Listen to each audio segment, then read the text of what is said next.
Hello friends. Programming skill develop करने की series में आज हम लोग देखने वाले हैं एक प्रोग्राम जिसमें हम कुछ स्ट्रिंग्स को सॉर्ट करेंगे यानी डिक्शनरी ऑर्डर में अरेंज करेंगे। तो आइए स्टार्ट करते हैं इस प्रोग्राम को। लेकिन प्रोग्राम स्टार्ट करने से पहले हमें प्रोग्राम क्या क्लियर हुआ, हमें यूज़र से कुछ स्ट्रिंग्स एंटर करवानी है। मतलब मान लीजिए 5 स्ट्रिंग्स, तो हमें उस 5 स्ट्रिंग को पहले तो कहीं रखना होगा, उसके बाद फिर हम उसे अरेंज करेंगे डिक्शनरी ऑर्डर में। ये बिल्कुल वैसा है जैसे एरे में हम सॉर्टिंग करते हैं। तो यहाँ पे स्ट्रिंग्स की सॉर्टिंग है। तो स्ट्रिंग्स की सॉर्टिंग जब होती है तो नॉर्मली हम उसे डिक्शनरी ऑर्डर में अरेंज कर रहे होते हैं। अब डिक्शनरी ऑर्डर क्या होता है, कोई भी दो शब्द जब आप डिक्शनरी में सर्च करेंगे तो कोई एक डिक्शनरी में पहले मिल रहा होगा, कोई एक बाद में मिल रहा होगा, तो वो डिक्शनरी ऑर्डर कहलाता है। जो पहले मिल रहा होगा वो पहले लिखें, जो बाद में मिल रहा होगा वो बाद में लिखें। आइए स्टार्ट करते हैं। हमारा लॉजिक ये है कि सबसे पहले हम एक 2 डायमेंशनल एरे बना लेते हैं जिसमें कि हम स्ट्रिंग को स्टोर करेंगे। ऐसा करने के लिए हमें प्रोग्राम में क्या लिखना पड़ेगा, स्टार्ट करता हूँ मेन फंक्शन से। मेन फंक्शन के अंदर मैं कैर एरे बनाने वाला हूँ, नाम रख लेते हैं str, और इसके अंदर 5 स्ट्रिंग्स मैं रखना चाहता हूँ और हर एक स्ट्रिंग की एटमोस्ट लेंथ हम रखना चाहते हैं 10। तो ये 2 डायमेंशनल कैरेक्टर एरे है। इसके अलावा भी हमें कुछ वेरिएबल्स बनाने पड़ेंगे। लेट्स से एक वेरिएबल i बना लिया, अभी और भी वेरिएबल्स बनेंगे, धीरे धीरे हम उनको भी देखते हैं। पर पहले मैं यूज़र को एक मैसेज देना चाहता हूँ। मैसेज होगा एंटर 5 स्ट्रिंग्स। ठीक है, अब स्ट्रिंग्स कुछ भी हो सकती हैं, या तो हम बोल सकते हैं एंटर 5 नेम्स। तो हम 5 लोगों के नाम एंटर करवा लेते हैं और फिर उसे डिक्शनरी ऑर्डर में अरेंज करवा लेंगे। तो 5 लोगों के नाम एंटर करवाने हैं तो मैं एक लूप लगा लेता हूँ जिसकी वैल्यू 0 से स्टार्ट करते हुए i <= 4 तक ले जाता हूँ, i++, और इसके अंदर लिख देता हूँ गेट्स फंक्शन का कॉल, जिसमें कि मैं लिख दूँगा एरे stri। तो stri लिखने का मतलब क्या हुआ, str0 यानी जो एरे है 2 डायमेंशनल एरे, ये मान लीजिए ये str एरे है, इसका नाम मैंने रख दिया str। ठीक है, ये एरे, ये str0 मतलब पहला वाला एरे, ये है str0। फिर str1 दूसरा एरे, str2 तीसरा एरे, एंड सो ऑन। तो 5 एरे यहाँ पर हैं। एक कैर एरे में एक स्ट्रिंग रखी जा सकती है। तो हमने यहाँ पर गेट्स फंक्शन को कॉल किया और इसमें हमें पास करना होता है एड्रेस, या बोलें इस एरे का नाम जिसमें मुझे स्ट्रिंग स्टोर करानी है। तो मुझे स्ट्रिंग स्टोर करानी है str0 में, जो कि पहले एरे का नाम है, फिर str1 में जो दूसरा एरे का नाम है, एंड लाइकवाइज। तो ये 5 बार चलेगा। ओके, अब क्या करना है, मैं पहले कुछ एग्जांपल ले लेता हूँ कि मान लीजिए यूज़र ने कुछ 5 नाम एंटर करे हैं, तो वो नाम क्या हो सकते हैं। लेट्स से सबसे पहला नाम उसने लिया है ज़हीर। देखिए, तो जो नाम एंटर किया है वो पहले एरे में चला गया है और नल कैरेक्टर भी होगा लास्ट में। दूसरा नाम जो भी एंटर होगा वो उसके बाद ही आएगा, जैसे कि रोमेश।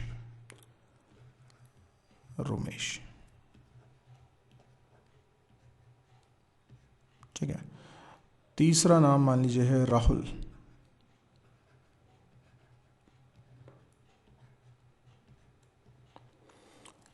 चौथा नाम मान लीजिए है अजय।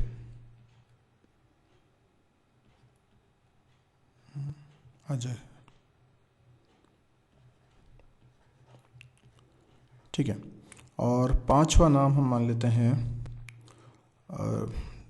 आदित्य।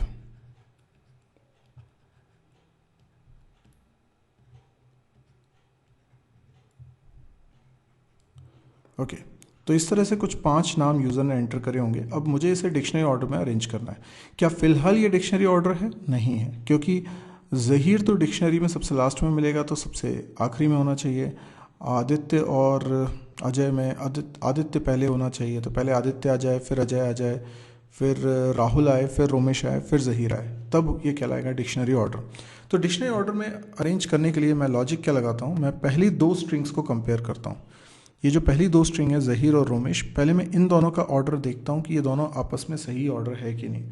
अगर इन दोनों के बीच में कंपैरिजन मुझे करना है तो मुझे सिर्फ क्या करना होगा, मुझे strcmp फंक्शन को कॉल करना होगा और उसमें पास करना होगा str0 पहले एरे का नाम और str1 दूसरे एरे का नाम। ये फंक्शन क्या रिटर्न करता है, ये फंक्शन रिटर्न करता है 0 अगर दोनों स्ट्रिंग सेम होंगी। और अगर डिक्शनरी ऑर्डर में हैं दोनों स्ट्रिंग्स, मतलब सेम नहीं है पर डिक्शनरी ऑर्डर में है, यानी पहली स्ट्रिंग जो मैं लिख रहा हूँ वो डिक्शनरी में पहले मिल रही है और दूसरी बाद में मिल रही है, तो ये रिटर्न करता है नेगेटिव वैल्यू। और अगर डिक्शनरी ऑर्डर के अपोजिट ऑर्डर है तो ये रिटर्न करता है पॉजिटिव वैल्यू। तो पहली दो स्ट्रिंग को कंपेयर करने के बाद जो रिजल्ट आया उस रिजल्ट को मैं एक आर नाम के वेरिएबल में रख लेता हूँ। ये आर वेरिएबल मैंने ऊपर डिक्लेयर कर दिया। अब आर की वैल्यू देखकर मैं आसानी से बता सकता हूँ ये डिक्शनरी ऑर्डर में है या नहीं है। तो यदि नेगेटिव वैल्यू है तो सब कुछ ठीक है, लेकिन अगर पॉजिटिव वैल्यू है तो मुझे इनके बीच में स्वैपिंग करानी पड़ेगी। तो मैंने चेक किया if R is greater than 0। अगर इक्वल टू 0 है तो मुझे कुछ करने की ज़रूरत नहीं है क्योंकि दोनों इक्वल हैं, और अगर नेगेटिव है तो भी मुझे कुछ करने की ज़रूरत नहीं क्योंकि वो ऑलरेडी डिक्शनरी ऑर्डर में है। तो अगर आर की वैल्यू ग्रेटर देन 0 आ रही है तो इसका मतलब है कि वो डिक्शनरी ऑर्डर में नहीं है क्योंकि पॉजिटिव रिजल्ट आ रहा है। तो मुझे क्या करना पड़ेगा, उनके बीच में स्वैपिंग करनी पड़ेगी। अब स्वैपिंग कैसे करते हैं डिक्शनरी ये दोनों स्ट्रिंग में, तो ज़हीर और रोमेश की स्वैपिंग करना है, या तो मैं एक एक कैरेक्टर की स्वैपिंग करूं यहाँ पर, या फिर मेरे पास एक फंक्शन होता है जिसका नाम है स्ट्रिंग कॉपी। स्ट्रिंग कॉपी के ज़रिए भी मैं स्वैपिंग करा सकता हूँ। अब कैसे करना है, तो मुझे पहले एक एरे बनाना है, एक और एरे। तो लेट्स से मैंने एक और एरे बना लिया है और ये टेम्परेरी एरे है। मैं चाहूँगा कि पहले इस एरे का नाम कुछ रख लूँगा एस के अंदर क्या चला जाए, एस के अंदर चला जाए str0 का डेटा, मतलब str0 जो स्ट्रिंग है ना, ज़हीर इसमें आ जाए, ठीक है। फिर str0 में, यानी वो एरे जिसमें ज़हीर रखा हुआ था अभी, उसमें चला जाए रोमेश, तो str1 का डेटा चला जाए।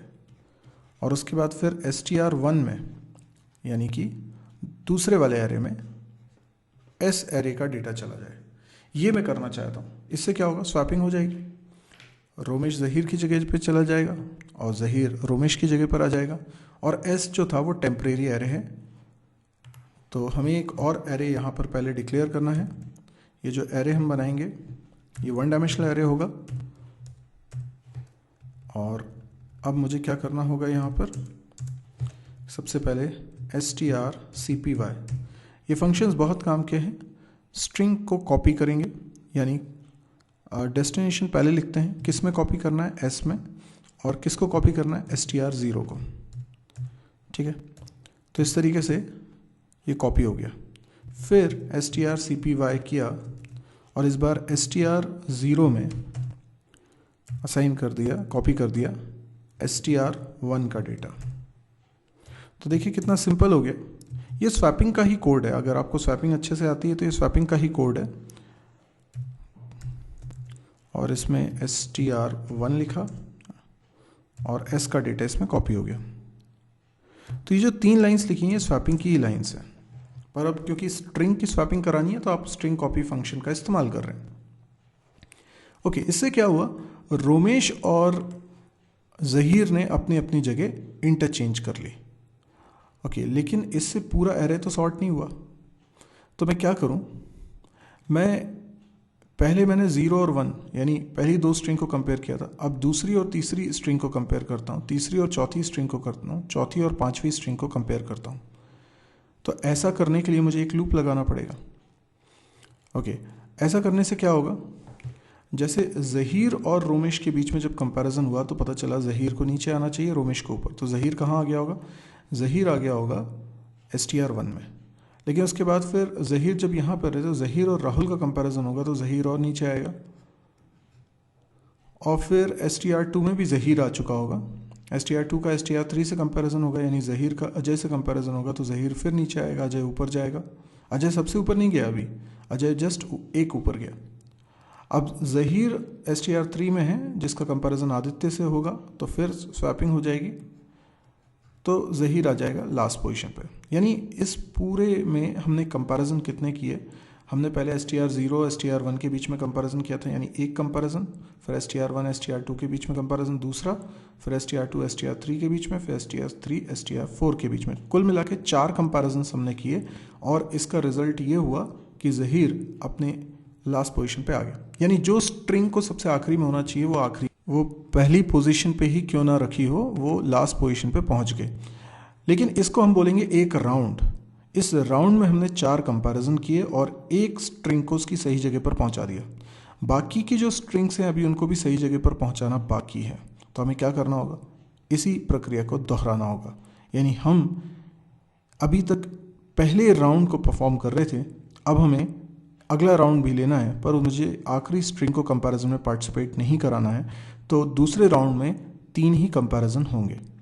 दूसरे राउंड में क्या होगा, बची हुई स्ट्रिंग में जो सबसे लास्ट में होनी चाहिए वो सेकंड लास्ट एरे के अंदर स्टोर हो जाएगी। तो क्योंकि 5 स्ट्रिंग है, मुझे हर एक राउंड में एक स्ट्रिंग की सही पोजीशन मिल रही है। तो 5 स्ट्रिंग है तो 5 राउंड होने चाहिए, नहीं। अगर 4 राउंड भी हो जाते हैं तो 4 राउंड में 4 स्ट्रिंग्स अपनी सही जगह पर पहुंच जाएंगी, तो 5वीं स्ट्रिंग तो ऑटोमेटिकली पहुंच जाएगी। तो मुझे 5 नहीं 4 ही राउंड करने होंगे। तो अब मैं कोडिंग करने के लिए मैं एक और वेरिएबल ले लेता हूँ यहाँ पे, राउंड वेरिएबल। मुझे यहाँ पर एक कोड लिखना चाहिए, एक लूप लगाना चाहिए जिसमें राउंड की वैल्यू 1 से लेकर round less than equal to 4 तक, क्योंकि 4 राउंड में मेरा काम हो जाएगा। राउंड प्लस प्लस, हर बार मैं राउंड को इंक्रीज करता जाऊंगा। अच्छा, पहले राउंड में क्या होना चाहिए, पहले राउंड में 4 कंपैरिजन्स होने चाहिए। तो हर एक कंपैरिजन के लिए आपको एक लूप लगाना होगा। यहाँ पर मैंने एक वेरिएबल ले लिया i, जिसकी वैल्यू 0 से स्टार्ट करता हूँ, और क्योंकि 4 ही कंपैरिजन कराने हैं तो लेस देन इक्वल टू 3 तक ले जाता हूँ। 0 से 3 तक 4 बार हो गया, और i प्लस प्लस। ठीक है, अब क्या करना है, इसमें क्या करना है, ओके, इसमें जब कंपैरिजन कराना है तो किन दो के बीच में कंपैरिजन कराना है, तो मुझे यही वाली लाइन लिखनी है। मुझे ये वाली लाइन यहाँ लिखनी है, और मैं क्या लिखूँगा, 0 की जगह यहाँ लिख देता हूँ i। तो यहाँ पे 1 की जगह लिख देता हूँ i प्लस 1। तो अगर i की वैल्यू 0 है तो str0 और str1 के बीच में कंपैरिजन हो रहा है। अगर i की वैल्यू 1 है तो str1 और str2 के बीच में कंपैरिजन हो रहा है। लास्ट में जब i की वैल्यू 3 होगी तो str3 और str4 के बीच में कंपैरिजन होगा, यानी सबसे आखिरी की दोनों स्ट्रिंग्स के बीच में कंपैरिजन होगा। तो हर बार जब ये कंपैरिजन करता है तो रिजल्ट को r में पहुंचा देता है, और उसके बाद हमें देखना होता है कि r पॉजिटिव है क्या, क्योंकि अगर r पॉजिटिव है तो हमें क्या करना है, हमें स्वैपिंग करनी है। हमें मालूम है वो गलत ऑर्डर में रखे हुए हैं, उनकी स्वैपिंग करना ज़रूरी है। तो हमने क्या किया, यहाँ स्वैपिंग कर दी, पर यहाँ str0 नहीं लिखना है, i लिखना है।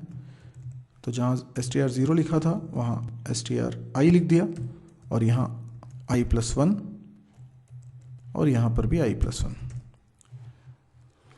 तो ये लूप जो चल रहा है, फॉर लूप, ये 4 बार चला, ज़रूरत पड़ी तो 4 बार भी स्वैपिंग होगी।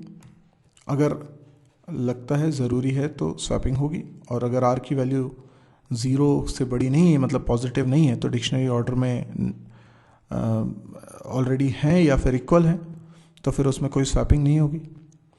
अब हर राउंड में क्या होना चाहिए, नंबर ऑफ कंपैरिजन कम होने चाहिए। अभी जैसे यहाँ क्या हो रहा है, 4 बार कंपैरिजन हो रहा है, तो हर राउंड में 4 कंपैरिजन होंगे। मैं चाहता हूँ हर राउंड में कंपैरिजन की संख्या कम होती जाए, तो मैं यहाँ लिखता हूँ 4 माइनस राउंड। देखिए 4 माइनस राउंड की वैल्यू जब 1 है, पहला राउंड है, तो राउंड 1 है, तो 4 माइनस 1 कितना हो गया, 3, मतलब 4 बार कंपैरिजन होगा 0 से 3 तक। अच्छा, राउंड की वैल्यू बढ़ेगी, राउंड की वैल्यू 2 हो जाएगी, तो 4 माइनस 2 हो जाएगा 2, यानी 0 से 2 तक, यानी 3 बार चलेगा। तो राउंड की वैल्यू बढ़ती जाएगी तो ये वैल्यू कम होती जाएगी। 4 माइनस 3, 4 माइनस 1 किया तो 3 आ गया, 4 माइनस 2 किया तो 2 आ गया, 4 माइनस 3 किया तो 1 आ गया, एंड सो ऑन। तो 4 राउंड में हमारा काम कंप्लीट हो जाएगा, और उसके बाद फिर मुझे क्या करना है, मुझे सिर्फ इन स्ट्रिंग्स को प्रिंट करवाना है। तो प्रिंट करवाने के लिए मैं क्या लिखता हूँ, printf strings in dictionary order। ठीक है, और बैकस्लैश n, ठीक है, यहाँ पे भी लगा देता हूँ बैकस्लैश n। तो अलग लाइन से ये स्टेटमेंट के ऊपर भी एक ब्लैंक लाइन हो जाएगी और एक नीचे भी लाइन हो जाएगी। इसके बाद अब मैं एक लूप लगाता हूँ जिसमें i की वैल्यू 0 से स्टार्ट करता हूँ, लेस देन इक्वल टू 4 तक ले जाता हूँ i प्लस प्लस सारी स्ट्रिंग्स को प्रिंट कराने के लिए, और एक फंक्शन है पुट्स जिसमें मैं str लिख देता हूँ, तो ये सारी स्ट्रिंग्स को प्रिंट कर देगा। ठीक है, ओके, मेरा प्रोग्राम कंप्लीट हो चुका है। अब इसको रन करके देखने की बारी है। Enter 5 names. अब मैं नाम वही एंटर करता हूँ जो कि यहाँ पर मैंने एज्यूम किए थे। तो देखिए मैं नाम एंटर कर रहा हूँ। पहला नाम क्या है? ज़हीर। दूसरा नाम क्या है? रोमेश। तीसरा नाम है राहुल। चौथा नाम है अजय। पांचवा नाम है आदित्य। ठीक है ना। देखिए सबसे पहले आ गया है आदित्य, फिर अजय, फिर राहुल, फिर रोमेश, फिर ज़हीर। बिल्कुल सही ऑर्डर है ये, यही डिक्शनरी ऑर्डर हम चाह रहे थे। Got it. तो आई होप आपको ये समझ में आ गया होगा प्रोग्राम। अब अगर आपको ये प्रोग्राम पसंद आया तो आप इसे लाइक करिए। यदि आपको लगता है कि इस तरह के और वीडियोस देखने में आप इंटरेस्टेड हैं तो इस चैनल को भी सब्सक्राइब करिए, ताकि जब भी नया वीडियो अपलोड करूं तो उसकी जानकारी आपको तुरंत मिले। इसके अलावा आप मेरी वेबसाइट को विजिट करना ना भूलें, www.mysirji.com। इस वेबसाइट पे आपको C++, जावा, PHP, MySQL, data structure, DBMS, इनके पूरे वीडियो कोर्सेज मिलेंगे। यानी पूरा कोर्स आप वीडियोस के थ्रू सीख सकते हैं। आप इस साइट पे प्रोग्रामिंग एक्सरसाइज के प्रोग्राम्स भी देखेंगे, यानी आपको सिखाया जाएगा कि प्रोग्राम कैसे बनाया जाता है। प्रोग्राम का पूरा सॉल्यूशन वीडियोस के थ्रू बताया जाएगा। ढेर सारे प्रोग्राम्स इसमें रखे हुए हैं। इसके अलावा कैंपस प्रिपरेशन से रिलेटेड वीडियोस भी रखे हुए हैं। और इस साइट पे आप देखेंगे कि डेली एक नया वीडियो अपलोड होता है। तो आप जब भी इस साइट को विजिट करते हैं आपको कुछ नए वीडियोस देखने को मिलते हैं। इनफैक्ट आप मुझे कमेंट्स के ज़रिए या फ़ोन पे कांटेक्ट करके या व्हाट्सएप मैसेज करके बता सकते हैं कि आप कौन से प्रोग्राम्स हैं जो देखना चाहते हैं। मैं पूरी कोशिश करता हूं कि जो डिमांड में है, जो लोग चाह रहे हैं, वो वाले प्रोग्राम्स बना के मैं अपलोड करूं। तो डेफिनेटली मैं ऐसा करूंगा, आप मुझसे कांटेक्ट कर सकते हैं। इसके अलावा आपको अगर लगे कि ये चैनल बहुत वर्थ है, ये साइट वर्थ है, तो आप प्लीज़ इसको शेयर भी करिए, क्योंकि मेरा मकसद ये है कि फ्री में ये नॉलेज मैं सब तक पहुंचा सकूं, क्योंकि बहुत सारे लोग हैं जिनको इसकी ज़रूरत है। एक तो ये सारे के सारे वीडियोस हिंदी में हैं, सब कुछ फ्री ऑफ कॉस्ट है। और अगर आपको लग रहा है कि हाँ ये इजी है अंडरस्टैंड करने में, तो आप प्लीज़ इसको शेयर करिए, क्योंकि बहुत सारे लोग हैं जिनको इसकी बहुत ज़रूरत है। Thank you.